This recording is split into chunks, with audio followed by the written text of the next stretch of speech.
할렐루야. 아멘. 주님의 이름으로 아름다운 서영교회 주일 예배 오신 여러분을 사랑하고 축복합니다.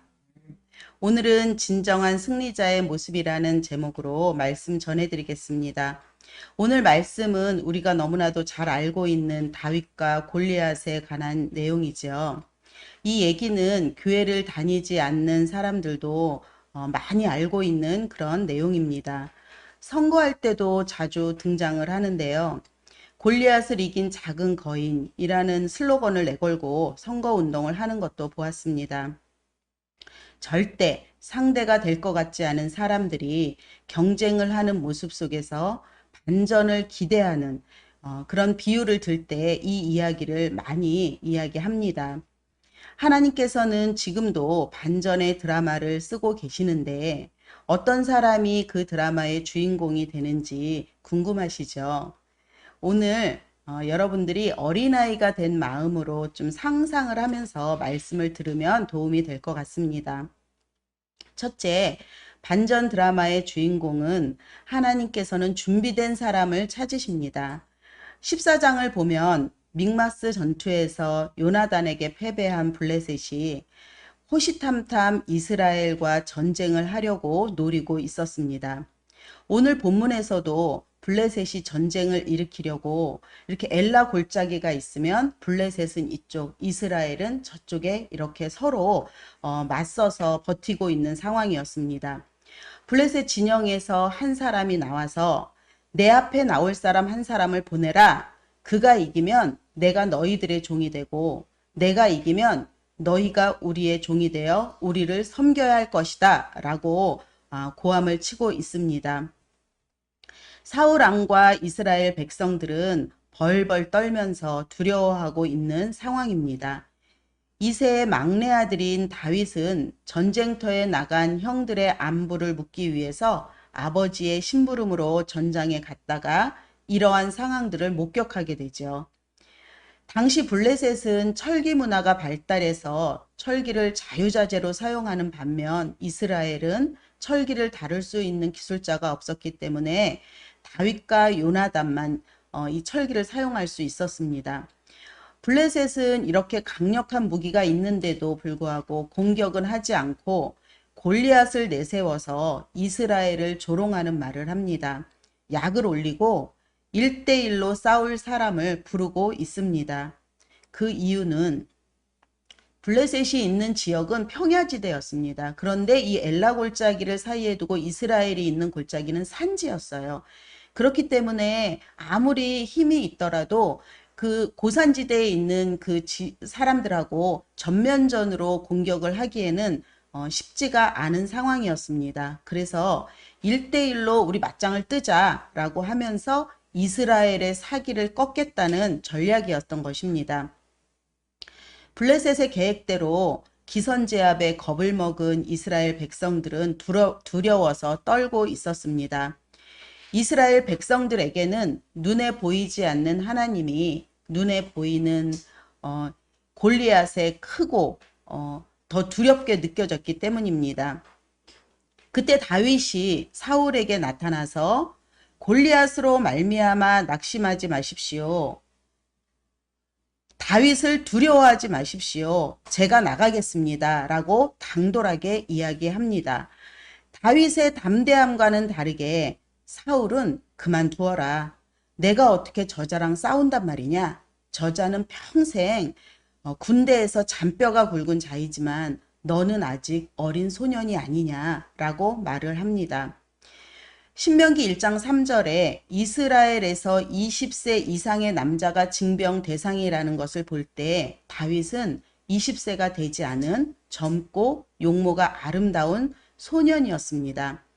골리앗은 키가 6규빗 반, 그러니까 2m 90cm 정도가 되는 거고요. 머리에는 노투구를 쓰고 비닐 갑옷을 입었는데 그 갑옷의 무게가 57kg나 됐다고 합니다. 이런 골리앗 장수를 어떻게 너 같은 소년이 이길 수 있느냐라며 걱정을 하고 있는 것입니다. 다윗의 큰형 엘리압조차도 들판에 양이나 치지 여기를 왜 왔느냐 라고 핀잔을 주고 전쟁을 구경하러 왔느냐 라고 호통을 치고 있습니다. 그러나 다윗은 굽히지 않고 말합니다. 저는 아버지의 양떼를 지켜왔습니다. 사자와 곰이 양떼에게 달려들면 한 마리라도 물어가면 곧바로 뒤쫓아가서 그놈을 쳐 죽이고 그 입에서 양을 꺼내서 살려내곤 했습니다. 그 짐승이 나에게 달려들면 그 턱수염을 잡고 때려 죽였습니다. 제가 이렇게 사자도 죽이고 곰도 죽였는데 저 할례 받지 않은 블레셋 사람도 그 꼴로 만들어 놓겠습니다. 살아계신 하나님의 군대를 모욕하는데 그냥 보고 계시겠습니까? 라고 합니다. 다윗은 하나님의 군대를 모욕한 골리앗을 곰이나 사자와 같게 여기고 계속 말을 이어갑니다. 사자의 발톱이나 곰의 발톱에서 저를 살려주신 하나님께서 저 블레셋 사람의 손에서도 저를 살려주실 것입니다. 사울왕은 이 모든 상황을 어린 소년과 용사의 싸움으로 보았지만 다윗은 하나님의 종과 할례받지 않은 자의 싸움으로 보았습니다. 똑같은 상황에서 사울왕은 불안하고 걱정이 가득하지만 다윗은 자신감이 넘치고 확신에 차 있습니다. 다윗의 이런 확신은 어디에서 온 것일까요? 다윗은 양을 지키면서 어려운 상황이 올 때마다 하나님께 묻고 하나님과 대화하며 하나님과 신뢰를 쌓으면서 자신감이 점점 생겼을 것입니다. 하나님이 다윗을 위험한 짐승들로부터 건져주시고 보호해 주신 것을 수없이 경험을 했겠지요. 그래서 나름대로 매뉴얼도 생겼을 것입니다. 자신감도 생겼겠지요. 다윗이 평소에 맡겨진 아버지의 양들을 지키기 위해서 최선을 다하고 물맷돌을 수도 없이 던지며 연습을 했을 것입니다. 만번의 기적이라는 말이 있습니다. 같은 일을 만번을 반복을 하면 달인이 된다고 하죠. 실력도 없는데 어느 날 물맷돌을 던지니 급소를 맞추더라. 그런 일은 없습니다. 평소에 맡겨진 양들을 지키기 위해서 최선을 다하고 물맷돌을 수도 없이 던지는 모습을 보고 하나님이 감동하셨을 것입니다.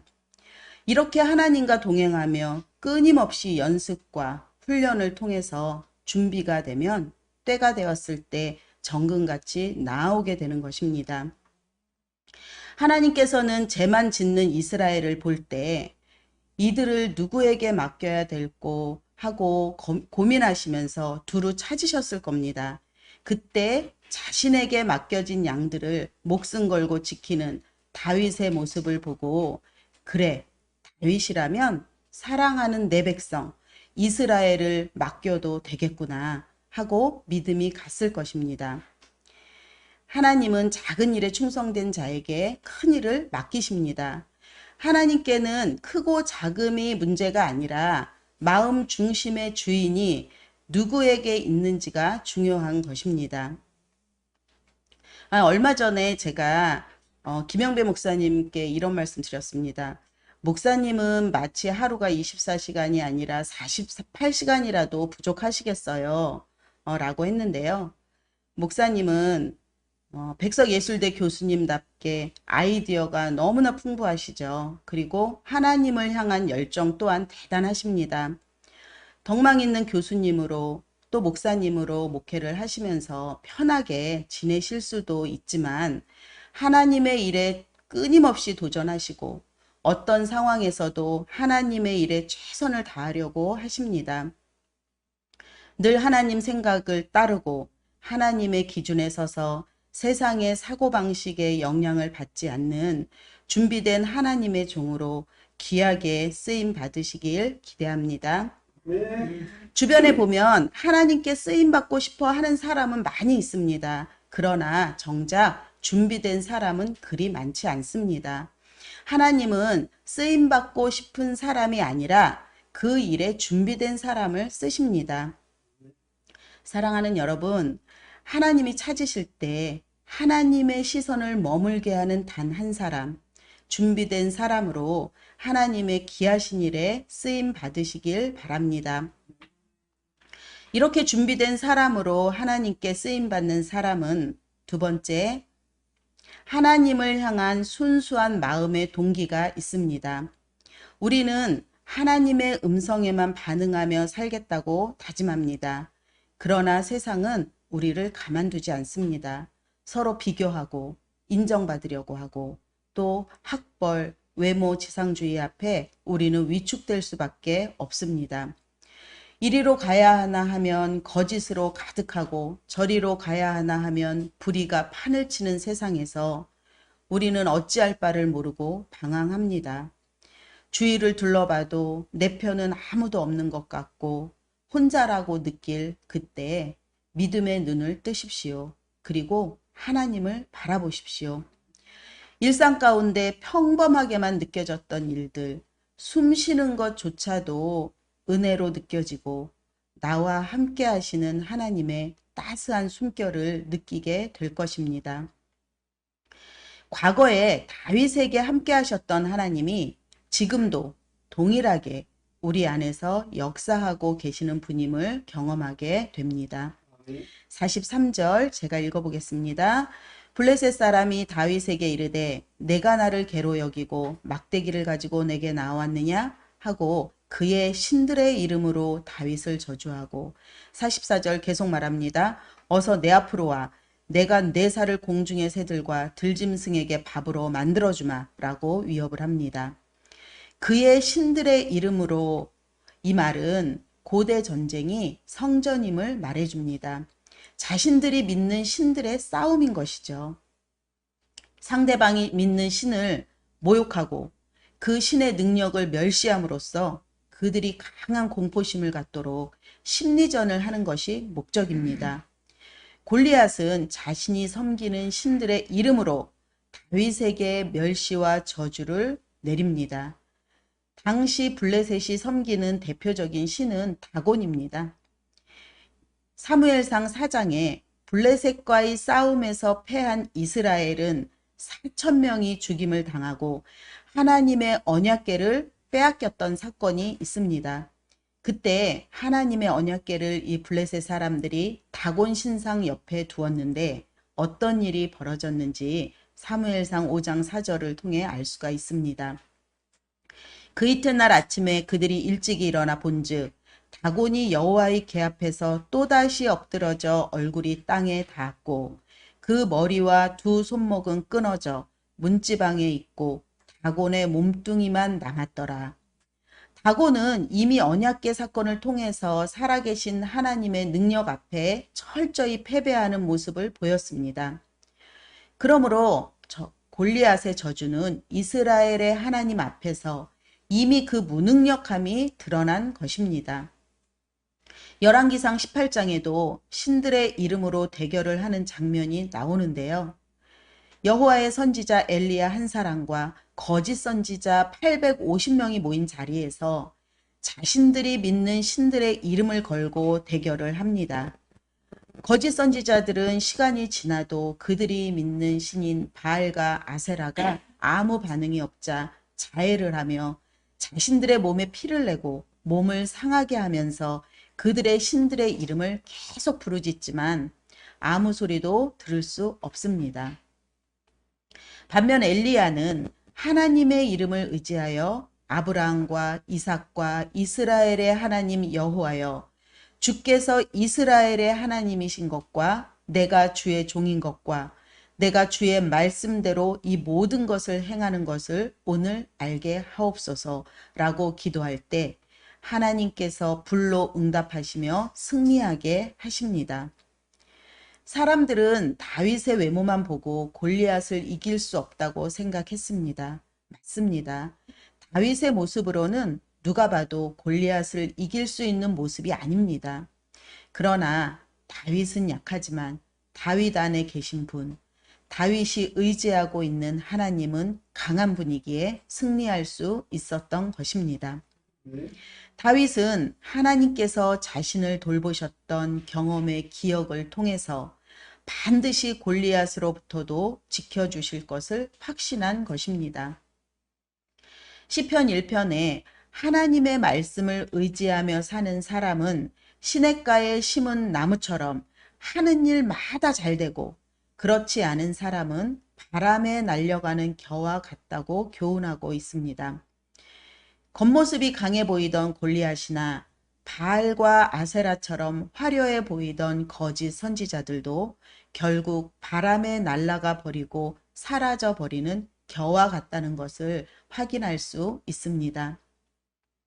다윗은 만군의 하나님 여호와의 이름으로 나아간다고 외치며, 내가 오늘 너를 쳐서 내 머리를 베고 블레셋 사람의 주검을 모조리 공중의 새와 땅의 들짐승에게 밥으로 주어서 온 세상이 이스라엘의 하나님을 알게 하겠다라고 선포합니다.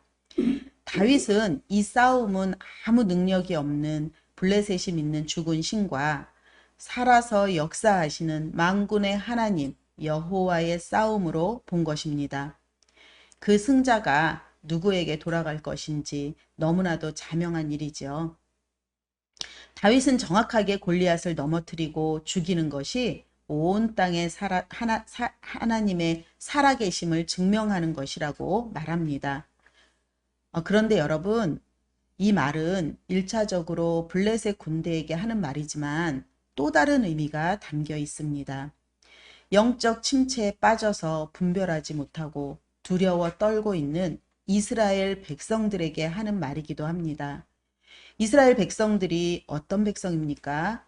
하나님의 택하신 언약 백성인데, 이스라엘은 출 이집트 이후 기드온, 드보라, 삼손 이런 사사들이 다스리던 사사시대를 지나면서 영적인 눈이 어두워졌고 하나님이 아닌 인간 왕을 원해서 사람들이 최초로 세운 왕이 바로 사울입니다.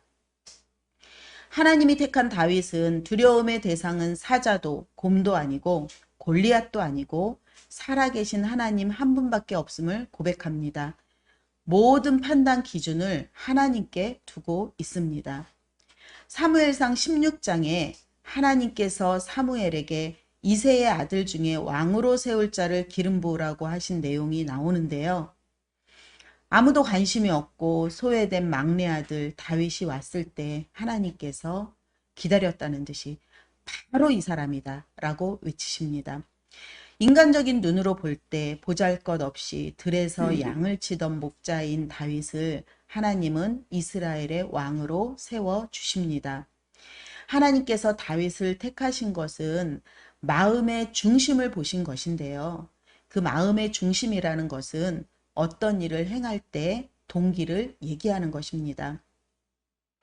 다윗이 골리앗과 싸울 수 있었던 동기는 무엇이었습니까?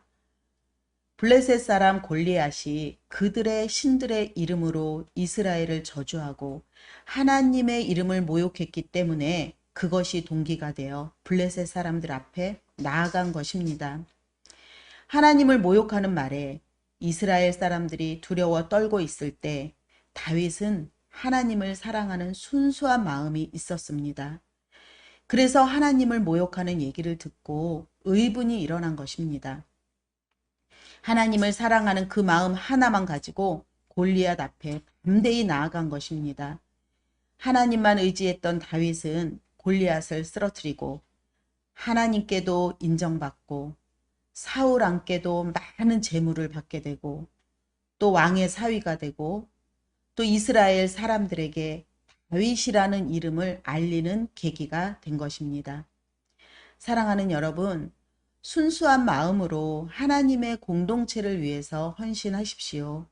목적을 가지고 눈에 띄는 봉사를 하려고 하고 손익을 따져서 사람들을 대하고 금식기도 한 것을 자랑하는 것은 하나님께서 기뻐하지 않으십니다. 다윗처럼 하나님을 사랑하는 순수한 마음의 동기를 가지고 일할 때 생각지도 못한 물질의 복과 자녀가 이 땅에서 잘 되는 복과 자자손손 믿음의 계보를 잇는 축복된 가문이 되는 것을 믿으시기 바랍니다. 이렇게 순수한 마음으로 나아갈 때 세 번째는 하나님께서 은사도 주시고 무기도 주십니다. 은사는 하나님이 우리에게 값없이 주시는 것들을 뜻합니다. 우리 각자에게 주신 은사가 있습니다. 누구에게나 한 가지 은사는 다 있다고 합니다. 은사의 종류를 피터 와그너 박사는 27가지로 정의를 했는데 예언, 섬김, 가르침, 지도력, 긍휼, 지혜, 지식, 믿음 이렇게 27가지가 있습니다. 여러분은 어떤 은사가 있으신가요? 나는 아무리 찾아도 해당하는 게 없는데 어떡하지? 그런 분이 혹시 있으신가요? 걱정하지 마십시오. 다른 사람을 칭찬하는 말이나 누군가를 위해서 기도는 하실 수 있잖아요. 그것이 바로 은사입니다. 다윗에게는 어떤 은사, 하나님이 어떤 무기를 주셨는지 38절을 보겠습니다. 다윗이 사울왕이 주는 갑옷과 무기를 거절하고 익숙한 자신의 모습 그대로 목동의 모습으로 물맷돌을 가지고 골리앗 앞에 나아갑니다. 다윗의 무기는 물맷돌인 것 같지만 물맷돌에는 힘이 없습니다. 바다에 길을 내시고 사막에 물을 내시는 능력의 하나님이 함께 하시니 물맷돌이 능력의 돌멩이가 되어서 하나님의 크고 놀라운 일, 골리앗을 한 방에 쓰러뜨리는 그런 일이 일어난 것입니다. 출이집트기 4장을 보면 모세가 하나님의 부르심을 받고 이스라엘 백성을 출이집트 시키기 위해 떠나는 장면이 나오는데 손에 하나님의 지팡이를 들고 갔다고 합니다. 이 지팡이는 장인 이드로의 양을 돌볼 때 사용하던 나무 막대기인데 하나님이 함께 하시니 능력의 지팡이가 되어서 기적을 일으키고 이스라엘 백성들을 출이집트 시키는데 하나님의 도구로 쓰여진 것입니다. 나에게 있는 작은 은사도 하나님을 위해서 사용할 때 그 은사가 큰 능력이 되고 세상이 감당 못할 사람이 되는 것입니다. 하나님과 동행하면 하나님의 권능이 나의 능력이 되어 믿음으로 담대하게 나아가게 되는 것입니다. 현대인들은 알게 모르게 많은 스트레스를 받고 있습니다. 스트레스로 인해서 나타나는 반응은 불안, 초조, 우울, 이렇게 심리적인 반응도 나타나지만 식욕부진, 수면장애 등 여러 가지로 나타난다고 합니다. 적당한 운동을 통해 스트레스를 완화하십시오 라고 전문가들은 조언을 하지만 근본적인 해결책은 아닙니다. 주님, 어떻게 하여야 합니까? 왜 우리를 홀려두십니까? 너무도 힘이 드는데 어떻게 해야 합니까? 하며 주저앉지 마시고 담대히 다윗처럼 외치십시오. 세상은 심리적으로 나를 압박하고 영혼을 마르게 할지라도 나는 하나님이 주신 무기인 믿음으로 나아가노라. 전쟁은 하나님께 속한 것이고 승부는 이미 정해졌다 하고 담대히 외치십시오. 다윗이 골리앗을 제압했듯이 예수님께서도 십자가에서 죽으심으로 이미 사망 권세를 이기셨습니다. 예수님이 이기신 세상에서 우리는 살아가는 것입니다. 예수님은 우리가 승리한 삶을 살아가기를 원하십니다. 그러므로 하나님의 자녀된 우리는 뒤로 물러서면 안 됩니다. 지금은 힘들고 어려운 가운데 있지만 주님께서 이미 승리케 하신 삶을 바라보면서 나아가는 것입니다. 어떤 상황에도 주님 한 분으로 만족하고 어떤 고난이 와도 주님이 나와 함께 하시니 이길 수 있다고 선포하십시오. 이것이 승리입니다. 어찌 보면 우리 앞에 놓여 있는 모든 환경과 문제들은 우리를 위해서 하나님께서 판을 벌려놓은 것일 수도 있습니다. 이미 승리한 게임이니 즐겨라. 그리고 너희는 평안하라고 요한복음 16장 33절은 말씀하고 있습니다. 이것을 너희에게 이르는 것은 너희로 내 안에서 평안을 누리게 하려 함이라. 세상에서는 너희가 환난을 당하나 담대하라. 내가 세상을 이기었노라. 하나님의 은혜 안에 살고 있는 우리는 조건 없이 우리를 사랑하시는 하나님께서 내가 다 해줄게. 나만 믿고 따라와. 라고 속삭이시는 하나님의 세미한 음성을 들으시기 바랍니다. 예수님께서 이미 큰 싸움을 이기셨기 때문에 이 모든 것들이 가능한 것입니다. 다윗처럼 믿음으로 상상을 초월하는 삶을 살고 있는 사람 이야기를 하나 소개하고 말씀을 맺겠습니다. 2011년 개봉한 소울 서퍼라는 영화의 실제 주인공 베서니 해밀턴이 있습니다.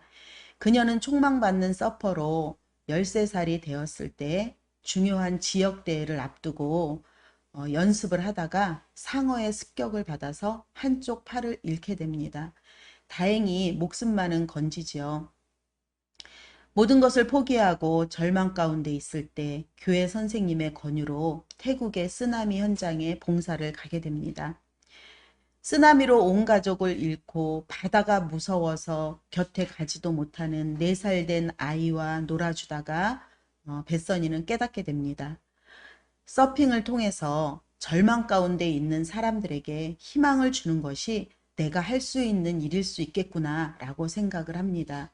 그래서 집에 돌아와서 아빠에게 내가 무엇을 할 수 있을까요? 라고 질문을 합니다. 아빠가 대답하죠. I don't know. 그러면서 따뜻한 미소로 벳서니를 바라보며 이렇게 얘기합니다. 우리는 하나님의 뜻을 알 수 없어. 하나님의 계획을 알 수 없어. 그렇지만 너에게 주어진 일에 최선을 다해. 그리고 때를 기다려라. 라고 이야기합니다. 벳서니는 용기를 내서 다시 서핑을 시작합니다. 한쪽 팔이 없는데 서핑 보드에서 중심을 잡는다는 것이 결코 쉬운 일이 아닙니다. 여러 번의 시행착오와 시련 속에서도 믿음으로 감사와 기쁨으로 어려움을 감당하며 한 팔로 다시 서핑을 시작하게 되고 자신의 꿈을 이루는 이야기입니다. 벳서니 해밀턴에게 기자가 질문합니다. 팔을 잃기 전날로 돌아간다면 바다에 또 가겠느냐? 라고 묻자 벳서니는 주저하지 않고 Yes, yes, yes.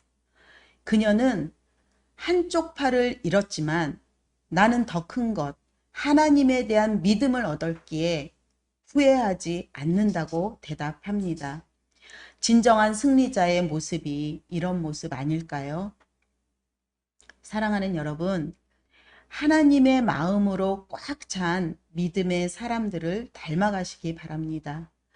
우리도 여러 가지 모양으로 삶 속에서 상상을 초월하는 삶의 주인공이 되도록 한 주간 최선을 다해서 사시는 저와 여러분 되기를 간절히 바랍니다.